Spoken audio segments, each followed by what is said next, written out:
দিব বিচাৰিছো অত্যন্ত গুৰুত্বপূৰ্ণ খবৰ অসমৰ হিন্দু আৰু পমুৱা মুছলমান সন্দৰ্ভত মুখ্যমন্ত্ৰী ডক্টৰ হিমন্ত বিশ্ব শৰ্মাৰ তৰফৰ পৰা বৃহৎ মন্তব্য কৰা হৈছে। পমুৱা মুছলমানতকৈ হিন্দু ল'ৰা ছোৱালীয়ে চাকৰি কৰিলে সুযোগ লাভ কৰিলে মই বেছি ভাল পাম বুলি মন্তব্য কৰিছে মুখ্যমন্ত্ৰী ডক্টৰ হিমন্ত বিশ্ব শৰ্মাই।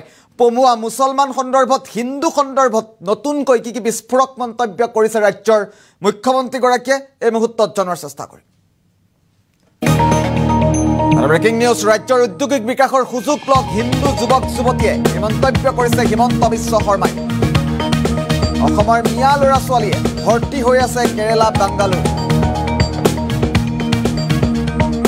য'তেই যোৱা হয় কেৱল বৰপেটা কলগাছিয়া জনিয়াৰ ল'ৰা ছোৱালীক মই লগ পাওঁ মন্তব্য কৰিছে হিমন্ত বিশ্ব শৰ্মাই।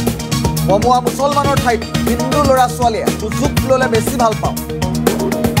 মুখ্যমন্ত্ৰীগৰাকীৰ তৰফৰ পৰা মন্তব্য কৰা হৈছে ২০-৩০ বছৰ আগত অহা বাংলাদেশীৰ পৰিৱৰ্তে দাস কলিতাসকলে সুবিধা ল'ব লাগে। ভাৰতখন আমাৰেই, গতিকে বাহিৰত কাম কৰিবলৈ যোৱাটো আদৰণীয় কাম এই মন্তব্য কৰিছে হিমন্ত বিশ্ব শৰ্মাই। নিবনুৱা সমস্যাক লৈ মুখ্যমন্ত্ৰীৰ আহ্বান ৰাজ্যৰ যুৱক যুৱতীলৈ। মুখ্যমন্ত্ৰীৰ মন্তব্য আছে, আমি পৰৱৰ্তী পৰ্যায়ত মন্তব্য শুনাৰ চেষ্টা কৰিম। ৰাজ্যৰ উদ্যোগিক বিকাশৰ সুযোগ লওক হিন্দু যুৱক যুৱতীয়ে এই মন্তব্য কৰিছে মুখ্যমন্ত্ৰী হিমন্ত বিশ্ব শৰ্মাই। অসমৰ মিয়া ল'ৰা ছোৱালীয়ে ভৰ্তি হৈ আছে কেৰেলা বাংগালুৰু। মই যেতিয়াই কেৰেলা বাংগালুৰুত যাওঁ তেতিয়াই এই ল'ৰা ছোৱালীসকল মই লগ পাওঁ। য'তেই যোৱা হয় কেৱল বৰপেটা কলগাছিয়া জনিয়াৰ ল'ৰা ছোৱালীক মই লগ পাওঁ বুলি মন্তব্য কৰিছে হিমন্ত বিশ্ব শৰ্মাই। পমুৱা মুছলমানৰ ঠাইত হিন্দু ল'ৰা ছোৱালীয়ে সুযোগ ল'লে সুবিধা পালে মই বেছি ভাল পাওঁ। ২০-৩০ বছৰ আগত অহা বাংলাদেশীৰ পৰিৱৰ্তে দাস কলিতাসকলে সুবিধা ল'ব লাগে এই মন্তব্য কৰিছে হিমন্ত বিশ্ব শৰ্মাই। ভাৰতখন আমাৰেই, গতিকে বাহিৰত কাম কৰিবলৈ যোৱাটো আদৰণীয় কাম। নিবনুৱা সমস্যাক লৈ মুখ্যমন্ত্ৰীগৰাকীৰ আহ্বান ৰাজ্যৰ যুৱক যুৱতীলৈ। মুখ্যমন্ত্ৰীয়ে কি বৃহৎ মন্তব্য কৰিছিল এই মুহূৰ্তত পোনে পোনে মুখ্যমন্ত্ৰীৰ মন্তব্য আগবঢ়াইছো। ক'ব গ'লে আমাৰ গোটেই অসমৰ মিয়া ল'ৰা ছোৱালী বেংগলোৰ কেৰেলা চবতো ভৰ্তিয়ে হৈ আছে, গৈয়ে আছে, কামটো কৰিয়ে আছে। আৰু এখন ভাৰতৰ যিটো বিকাশ উদ্যোগিক বিকাশ তাৰ সুযোগ আজি কোনে লৈ আছে? কেৰেলাত গ'লে মই বৰপেটা ল'ৰা ছোৱালীয়ে লগ পাই থাকোঁ। এবাৰ কেৰেলাত মই গৈছোঁ, মোক আহি কৈছে দাদা আমি বৰপেটীয়া কলগেছিয়া জনিয়া। ভাৰতখনতো আমাৰেই, গতিকে অকল এই গোটেই সুবিধাবিলাক পমুৱা মুছলমান মানুহখিনিয়ে লোৱাৰ জেগাত যদি আমাৰ হিন্দু মানুহখিনিয়েও লয় তাতনো বেয়া পাবলগীয়া কি আছে?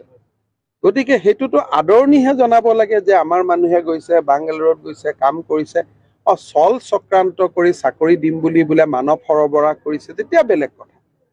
চাকৰি কৰিবৰ কাৰণে যদি কোনোবা ইয়াৰ পৰা মানুহ গৈছে তাততো এইটো আমি আদৰণিহে জনাব লাগে। ঘৰত ইয়াত যদি ৩,০০০ টকা ইনকাম পোৱা নাই, ২০,০০০ টকা ক'ৰবাত গৈ কাম কৰি আছে। ভাৰতখনতো আমাৰে হয়, গতিকে আমাৰ দেশত আমি নগৈ কোনে যাব? এতিয়া আমাৰ দেশত কোন গৈছে? যিসকল বাংলাদেশৰ পৰা আহিছিলে ২০-৩০-৪০ বছৰ আগত, তেওঁলোকে হায়দৰাবাদ অন্ধ্ৰপ্ৰদেশ বাংগালুৰুত গৈ সুবিধা লৈ আছে। তাৰ জাগাত আমি দাস কলিতা মানুহবিলাকে সুবিধা ল'ব লাগে। ২০-৩০ বছৰ আগতে তেওঁ মন্তব্য কৰিছে। মুখ্যমন্ত্ৰীগৰাকীৰ তৰফৰ পৰা বৃহৎ মন্তব্য কৰা হৈছে। ভাৰতখন আমাৰেই, নিবনুৱা সমস্যাক লৈ মুখ্যমন্ত্ৰীয়ে আহ্বান জনাইছে হিন্দু যুৱক যুৱতীসকলক সুবিধা ল'বলৈ আহ্বান জনাইছে। পমুৱা মুছলমানৰ ঠাইত যদি হিন্দু ল'ৰা ছোৱালীয়ে সুযোগ লয় মই বেছিহে ভাল পাম বুলি কৈছে। ৰাজ্যৰ উদ্যোগিক বিকাশৰ সুযোগ লওক হিন্দু যুৱক যুৱতীয়ে। অসমৰ মিয়া ল'ৰা ছোৱালীয়ে ভৰ্তি হৈ আছে কেৰেলা বাংগালুৰু। য'তেই যোৱা হয় কেৱল বৰপেটা কলগাছিয়া জনিয়াৰ ল'ৰা ছোৱালী মই লগ পাওঁ এই মন্তব্য কৰিছে হিমন্ত বিশ্ব শৰ্মাই। পমুৱা মুছলমানৰ ঠাইত যদি হিন্দু ল'ৰা ছোৱালীয়ে সুযোগ লয় তেন্তে তাত বেয়া পাবলগীয়া একো নাই এই মন্তব্য কৰিছে হিমন্ত বিশ্ব শৰ্মাই। কি কৈছিল মুখ্যমন্ত্ৰীগৰাকীয়ে? ২০-৩০ বছৰ আগত অহা বাংলাদেশীৰ পৰিৱৰ্তে দাস কলিতাসকলে যদি সুবিধা পায় মই ভাল পাম। মুখ্যমন্ত্ৰীৰ মন্তব্য যিহেতু আছে আমাৰ হাতত এই মুহূৰ্তত পুনৰবাৰ মুখ্যমন্ত্ৰীৰ মন্তব্য শুনাৰ চেষ্টা কৰিম। ৩,০০০ ক'ব গ'লে আমাৰ গোটেই অসমৰ মিয়া ল'ৰা ছোৱালী বেংগলোৰ কেৰেলা চবতো ভৰ্তিয়ে হৈ আছে, গৈয়ে আছে, কামটো কৰিয়ে আছে। আৰু এখন ভাৰতৰ যিটো বিকাশ উদ্যোগিক বিকাশ তাৰ সুযোগ আজি কোনে লৈ আছে? কেৰেলাত গ'লে মই বৰপেটা ল'ৰা ছোৱালীয়ে লগ পাই থাকোঁ। এবাৰ কেৰেলাত মই গৈছোঁ, মোক আহি কৈছে দাদা আমি বৰপেটীয়া কলগেছিয়া জনিয়া।